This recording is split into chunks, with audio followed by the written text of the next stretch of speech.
सफन्या अध्याय 2। हे निर्लज्ज राष्ट्रा, एकत्र हो, ताळ्यावर ये, निर्णय बाहेर पडेल, दिवस भुसाप्रमाणे उडून जाईल, परमेश्वराचा क्रोधदिन तुम्हावर येईल।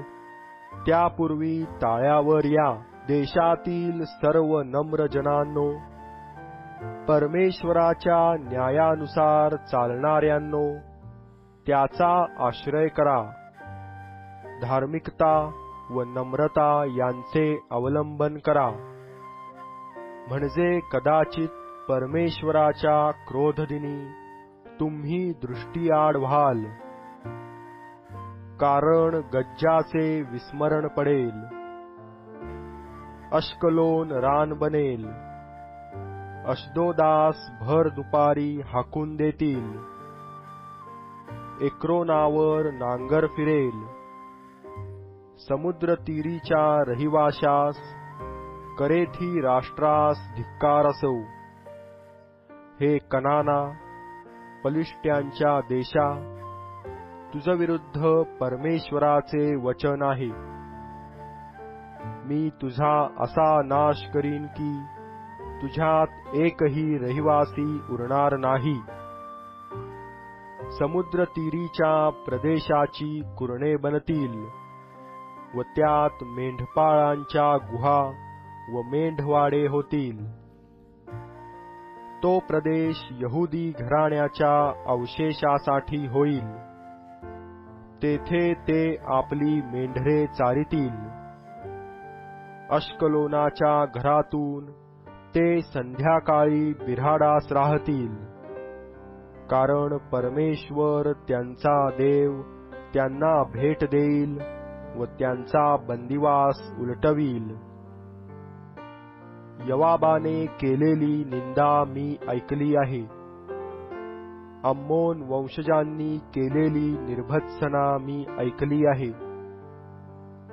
त्यांनी माझ्या लोकांची निंदा केली आहे आणि त्यांच्या सरहद्दीवर त्यांनी आपल्या महत्वाचा तोरा मिरविला आहे। म्हणून सेनाधीश परमेश्वर, इस्रायलाचा देव, आपल्या जीविताची शपथ वाहून म्हणतो, मोवाब सदोमासारखे निश्चये होईल, अम्मोन वंशज गमोऱ्यासारखे होतील,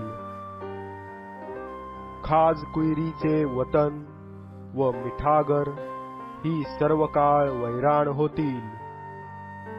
माझ्या लोकांचे अवशिष्ट जन त्यास लुटितील, माझ्या राष्ट्राचे अवशिष्ट राहिलेले लोक त्यांचा ताबा घेतील।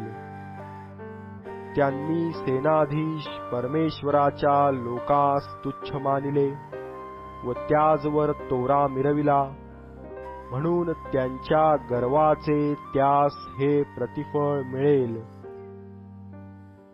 परमेश्वर त्यास भयावह होईल, पृथ्वीवरच्या सर्व दैवतांचा तो क्षय करील।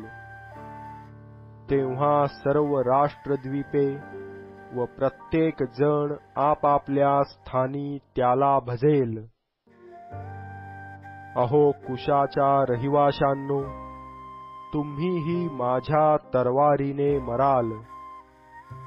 तो उत्तरेवर आपला हात चालवून अश्शूराचा नाश करील। निनवे वैराण रानाप्रमाणे वृक्ष करील, गुरा मेंढरांचे कळप, भूतलावरील सर्व पशु तिच्यामध्ये वसतील, पाणकोळी व साळू तिच्या खांबांच्या शिरोभागी राहतील। त्यांचे घुमणे खिडक्यातून ऐकू येईल, उंबरठे ओस पडतील, कारण त्याने गंधसरूचे लाकूडकाम उघडे केले आहे। हीच ती उल्हासी निर्धास्त असलेली नगरी, ती आपल्या मनात म्हणत असे की मीच काय ती आहे, दुसरे कोणी नाही। ती कशी ओसाड, पशु बसण्याची जागा झाली आहे। तिच्या जवळून जाणारा प्रत्येक जण तिची छी थू करील व तिच्याकडे हातवारे करील.